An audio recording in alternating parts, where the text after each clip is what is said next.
This is East Coast DNA. I'm your host, Darcy Walsh, and today we have Wild Oscah. So What up? how's it going? Can't complain. Busy, busy, busy, Fucking am I allowed to swear on here or is it like Oh, you can say whatever you want. I'll try to keep it to a minimum. Yeah, it's not going too bad at all. I wish the rain would let up a little bit, but Yeah, it's keeping me spitting out more and more episodes because as soon as that cloud goes away, I'm hitting the beach as much as possible. But it seems to be lingering, so wait and see. So, what area are you from? You reached out to me here with some music that you put together, but you're an artist that wasn't familiar to me previously. okay, well, I'm in the HRM. Yeah. I live in Cole Harbor. Okay. I'm originally from the Eastern Shore. I kind Okay. of bounced around from like Porter's Lake, Chesapeake, Muscatine, but mostly Porter's Lake and Chesapeake. I lived in Dartmouth most of my adult life. So, but right now I'm based out of Cole Harbor. So when I advertise stuff, I usually advertise like from Halifax, Nova Scotia, just because that's kind of the most recognizable city that we have. And I'm part of the HRM. So technically I'm part of Halifax, but I live in Cole Sure. Harbor. So this single that you're promoting right now, is this your first foray into releasing anything out there, or have you been doing this type of thing for a longer period of time? Well, the latest single that I released is called Night for Everyone. Hmm. It's like a dance track. I made an attempt to make a dance song, which is not really my forte, but I made an attempt. It's my third single as a legit artist who's actually gonna pay taxes to the CRA. Yeah. So I did underground hip hop for about 10 years under a different alias. I recorded at a studio in Porter's Lake. Back then it was called Red Panther Studios. Um, I ended up leaving the studio to focus more on life and whatnot. And then I started doing music on my own and I released a couple mixtapes. I guess two of them you could call albums, but I didn't put them out for sale. They were just like available on like Reverb Nation and Hmm. SoundCloud. And but I actually got some community radio airtime on CKDU on the old show that the same guys who had the studio, they ended up starting their own business and it was 902 Nonstop Records. And they had a radio show, it was called Heard on Air. So I was on the radio there and I had some performance time. They got me on stage a few times, performed different shows at Hugo's, Men's and Molly's. Um, but then kind of everything in my life kind of frigging came to a boiling point and had a really bad episode of psychosis. Um, where I went absolutely insane and I had to be admitted to hospital and whatnot. And trigger warning to anybody out there. I ended up trying to take my own life. And after that, I needed some time to recover. They ended up treating me with a monthly injection that I started getting. It's called Invega Sustenna. It's meant for people with schizophrenia, but my psychosis was it happened because of severe depression, which morphed into psychosis. Anyways, so after I started recovering, I found that I needed something to do with my time. I became employed again. Things started getting better. And roughly about a year later, this was after I went through psychosis. I ended up deleting all my music, deleting everything I ever had. I Oh, just kind okay. of just gave up on life in a Hmm. way. And yeah, I went really insane. But I ended up starting my own business. So I started my own record label, Stream Currents Productions, and then I started writing music. My plan originally was just to do videos for other people and maybe a little bit of sound recording and whatnot. But like when the passion's there, I've always been a writer my whole life. So I sorry, I'm a little short of breath. I've been dancing around all morning, getting all pumped up for this interview. Uh, yeah, so I ended up releasing my debut single, which is called My Last Day, which kind of talks about that episode that I have and recovering from it, and kind of sharing a message of hope that, even though things may come crashing down, that there is a way forward. And you can check that out. It's on YouTube. I got a music video for it. Actually, each single that I release, I make a music video for. That's my game plan right now. So I Hmm. don't have any singles out there that don't have music videos. As soon as I make a single, I make a music video. Um, so yeah, I'm back into it now. Just kind of concentrating on putting out the music right now. Come this fall, I plan on performing again. Um, I'm going to be organizing my own show, and I'm going to be looking for other artists to jump on stage. We're even going to try and get some magic acts. I know a magician that we're going to get on stage. uh, so yeah, that will all be advertised on my Facebook page, on the website stringcurrents.com. You can go to the Facebook page at Wild Oscah. Uh, and yeah, so I'll be jumping on, just doing features on different shows, but eventually I'll be organizing my own show, kind of my debut show, where I'm going to fully come out and just show the world what I got, and I'm going to drag a few people along with me. And we'll be advertising that quite a bit I started a group on Facebook there. It's called Meet Maritime Music. Hmm. Um, Anybody's welcome to join. We welcome listeners from across the world, but it's mostly meant for maritime musicians to post their links, their events, their music videos, anything that has to do with music. Just no politics. We got to keep that bullshit away, right? Yeah, if you check it out on Facebook, Meet Maritime Music, it was just launched a month ago, and we've already got close to 800 members, and lots of people are loving the group. Wow. So, and I put a little bit of Facebook advertising behind it too. And I do that with each one of my music videos too, because I've only got well, when I went through my psychosis, I ended up deleting Facebook. I deleted everything that I had in my life. And Hmm. I ended up sleeping on the street, and I got rid of all my stuff. And so, so I've only got like 54 friends on my Facebook now. It's hard getting people back, from all the years. Like you meet somebody, say, "Oh, add me to Facebook." I don't really have them anymore. But so trying to get those listens in, trying to get the word out that I'm doing music again. I use a little bit of Facebook advertising. I find it helps. So Hmm. if you're out there and you're an artist, throw down $25 behind your song. You're bound to get, an extra 100, 200 listens on your song. So No, anyways, not I, at all. I don't want to ramble. Let's let you're the host. You're Yeah. better. So your style is a little mixture of a few different things, and the big thing that I get from it, like you're doing a lot of different things on your own here. So is this recorded at in your own setup there at home as well, and then you did the full video and everything yourself? Like is 100% do it yourself? Yes. Yeah. So what's the motivation that keeps you going to be able to do that from start to finish? Because you easily could. I read through your email there and everything, and I do realize you said that you get mixed feedback from people as well. Yeah. So what is your light at the end of the tunnel that's keeping you going with this? The light at the end of the tunnel. I've seen that light. Yeah.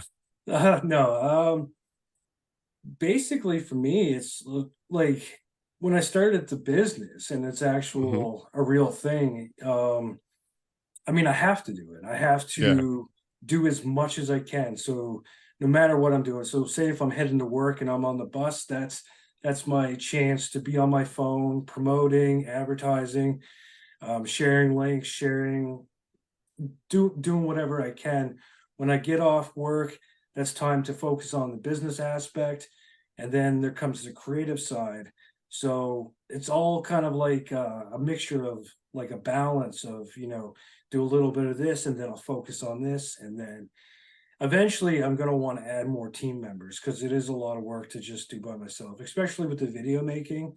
Mhm. Um, One of the issues I have when I do the videos is that I kind of have to set the camera one place and just record myself and then use the video edit program to make it look like the camera's moving and whatnot, Yeah. which is okay. But I've watched some really cool rap videos where the cameras kind of come in on, zoom in on different angles, and I'd like to showcase people what I can actually do. So, I mean, if you're an artist out there and you're looking for somebody to do a cheap music video, hit me up. My price is right on the page. If you're absolutely broke, I could probably do one for free. I mean, um, it's not too expensive. It's about 20 bucks an hour. I'd like to showcase what I can actually do when I'm the man behind the camera. It would be a lot easier if I had a subject in front of me instead of me just standing in front of the camera because yeah, it takes away from the motion that people are used to when they listen to like hip hop. There's a lot of movement in hip hop videos. But the light at the end of the tunnel for me is that for me it's to stay busy because Yeah. when when I went through psychosis and then I mean I still suffer from depression, but I'm being treated for all those things. But I find idle time, idle mind. So if I stay busy, I don't think about crap. I don't Mhm. dwell on the negatives in my life, and it gives me something positive to look forward to. Like you were talking about feedback, I get people that I know personally. They're like, "Oh my god, this is absolutely awesome! I really enjoyed it." You know, they check out the website. They can't believe that I made this website, and you know, I got business cards and just doing all this different stuff. And the people that are close to me think, "Wow, my real name's Ken. It's Kenneth Oscar Wilt." That's why it's Wild Oscah because it's Okay. Wilt means wild in German, right? I'm not like technically German or anything, but Wild Oscah with an H because it kind of adds that flair onto it. Um, but yeah, when people personally know me and they see that I'm doing all this stuff, they see, well, he's doing good because he's doing stuff. He's not depressed or whatever.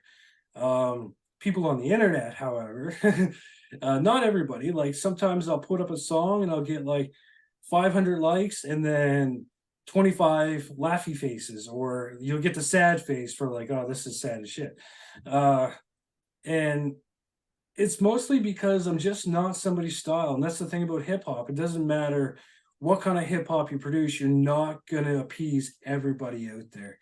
And I know very well from when I used to be underground that there's tons of hate in the hip hop community. You don't see that in other genre of music. Like you don't see like Gareth Brooks saying, "Oh, Shania Twain, you're trash. I'm gonna shoot you up someday." Like you don't hear that crap, right? It's only in hip hop, maybe a little bit in heavy metal because it's kind of on the edge. But there's a lot of hate in the hip hop community. Not in the whole community, but there's a lot of negativity. And let's be honest, some hip hop is really negative, and I find myself bouncing to some negative songs. Like I like my Tupac, you know, I like listening to like Houdini from Toronto and stuff, right? And they're banging out talking about drugs and guns and hitting up this guy and that guy, right? But in the in the reality, uh I don't think that it really helps an artist to say, well, your shit is trash, because it's like, you know, you may not like that song, but it doesn't mean somebody else won't like that song. And what is it about the song that you don't actually like? Is it the beat? Is it the voice too low? Because there's always a way of being like giving somebody constructive criticism, being like, listen, Mhm. I like the song, but the beat was too low, or the synths in the background weren't high enough, or your voice sounded like there was too much of an echo on it, or and then that artist can actually work on perfecting it. You know, if you just come on to somebody when they release a song, you say, well, your shit's a pile of dog shit, it's like that doesn't really help the artist, right? Exactly. It kind of trying to push people away from following their passions and their hobbies, which if somebody's really dedicated to, saying those kind of things is just not going to do it, because you have to build a tough skin when you're in hip hop. So anyways, that's that. And are you self-taught as far as like you've mentioned a lot of different aspects that you work on yourself. So are you self-taught in those different disciplines?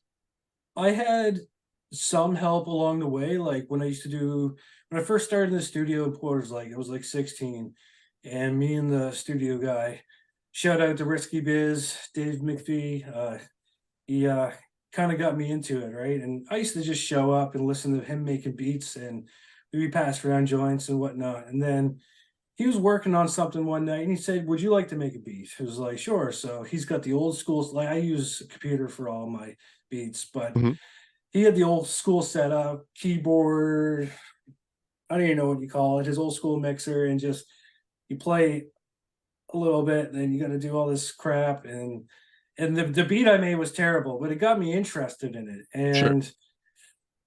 and just through the years, like he would kind of give me little tips and pointers on how to do certain things, and then that was a long time ago, and then I actually went away from music, and because I was in town, I was away from the studio and whatnot. But then I ended up falling 6 stories. Um, I ended up breaking almost every bone in my body. And after that, I ended up moving back to Porter's Lake. And then they really got me into making music. And at the time, I was showing up to the studio like a cane, and we were busting out tracks and whatnot. And one of the other guys, shout out to Ali D, he let me use he had a Mac, and he was like, "Yo, man, like I'm gonna show you how to make a beat." And so he was like, "This is what you do." So he let me take home his Mac for the weekend, and then I got really interested to it. And there was a guy, a friend I went to high school with. Shout out to Morgan Stobes.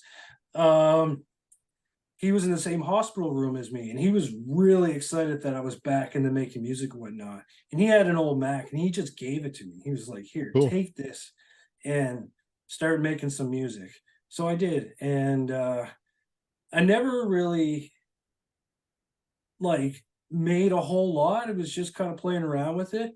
And it wasn't until years later when I started producing myself as an underground artist, um, that I had to make my own beats. Like the Mhm. only I started rapping to beats on YouTube, but then I thought, well, this ain't originals, I can't really publish this, or if I do, I have to give credit to this person, that person, that person. So I started Sure. making my own beats. I started off just doing like loops, taking pre-made loops and just distorting them and samples and whatnot, and learning to record myself. Luckily, my best friend that I live with, she gave me a spot in the house to do all this stuff, and she was really excited. She's like my number one supporter. So shout out to Lynn Thompson. Um, but then, of course, the whole psychosis bullshit. Um, and in the midst of that, after that, I started making beats for my buddy, Mhm. who shout out to Brian Bonang, B Man. Uh, he's supposed to be releasing these beats with him freestyling on them. It's been like 3 years, and I'm still waiting. But I'll give him the credit that he's kept me motivated through some of my down period when I wasn't releasing music, and I started making beats from scratch. So from each note that you hear was exactly what I was making. I mix it up too. I made some rock. Like the next song I'm actually working on is going to be a rock song. Well, it's more like a heavy metal song. Mhm. Not sure how it's actually going to go, what kind of feedback I'll get, but it's going to be rap, heavy metal, and it's going to be off the fucking chain. But yeah, so I started making beats from scratch, and so yeah, and so when I decided to start a business, I felt confident enough that I knew how to do certain things. I made like Wix websites in the past. So making an Mhm. actual website, I thought, I can do this. Um, I took entrepreneurship when I was in high school, and I've always had like an entrepreneurial spirit.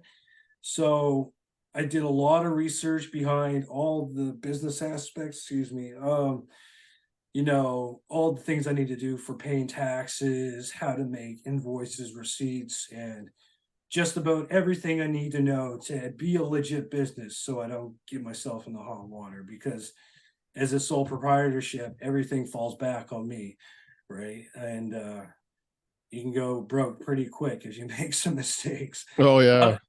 but I'm willing to take that chance right now. And I feel very good that I'm a legit artist and I have something to leave behind. So if I was to walk out on the street tomorrow and get hit by a bus, well, people can say, well, let's put this song on, have a drink. I don't drink, by the way. I've been sober for over 7.5 years. Yes. Uh, thanks. It was necessary. I got into the full bottles of mouthwash before going to work, Oh and yeah.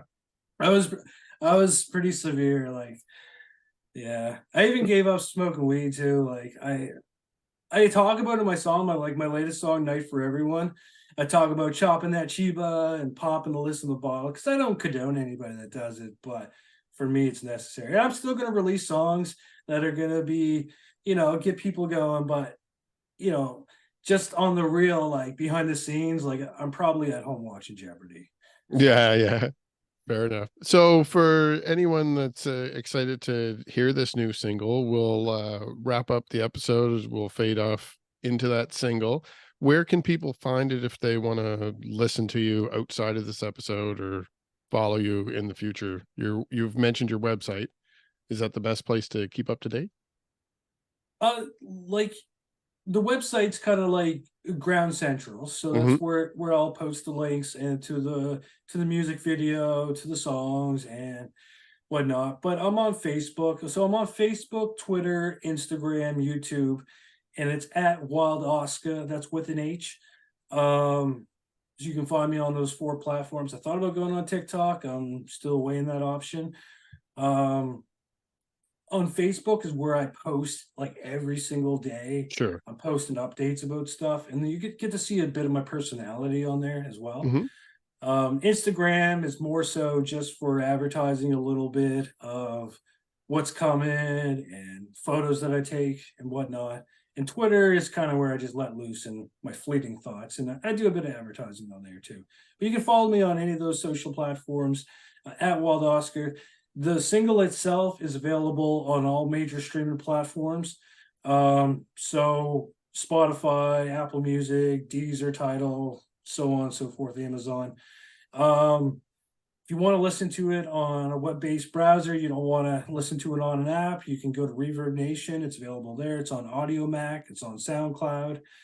Actually, I don't think I have. I got to do that today. Put them on those places. Those are like the last places I remember to put them. But the single itself is available almost every streaming platform worldwide. So whether you're in Vietnam and you listen to Zing MP3 or whatever the case may be, check it out. Night for Everyone, Wild Oscar, that's with an H. And there's a video for it, Yeah. which I filmed at the Halifax Central Library. I have a green screen downstairs, but the room's kind of being occupied at the moment, so I wasn't able to use it. So I went to the Halifax Library to film it, and that's on YouTube. Night for Everyone, Wild Oscar with an H, and you can find it there.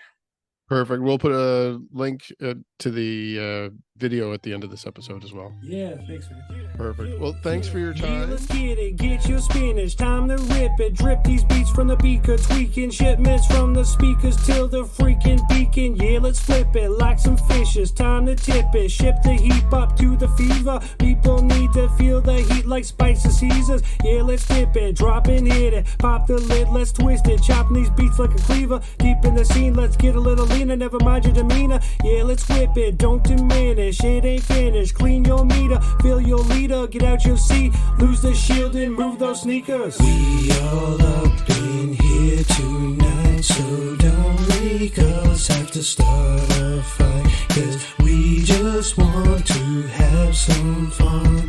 It's the night for everyone. Yeah, let's rock it, don't fucking stop it, hop with the leader, chop that chiba, show your meanness, go full demon, seize your dreams like Ebenezer. Yeah, let's crop it, clap and clop it. it. Clocks are unforeseen, redeeming the beats from the receiver. Supreme beings breed some speed just like a cheetah. Yeah, let's shock it till it's lopping, never stopping till it's lethal. Be a believer in the procedure, let your creature become your feature. Yeah, we got it, it's the hottest, not the freezer. We the fiends that party till the weekend spills in the deep end. It's steaming up and we ain't sleeping. We all up in here tonight, so don't make us have to start a fight, 'cause we just want to have some fun. It's the night for everyone. We all up in here tonight, so don't make us have to start a fight, 'cause we just want to have some fun. It's the night for everyone.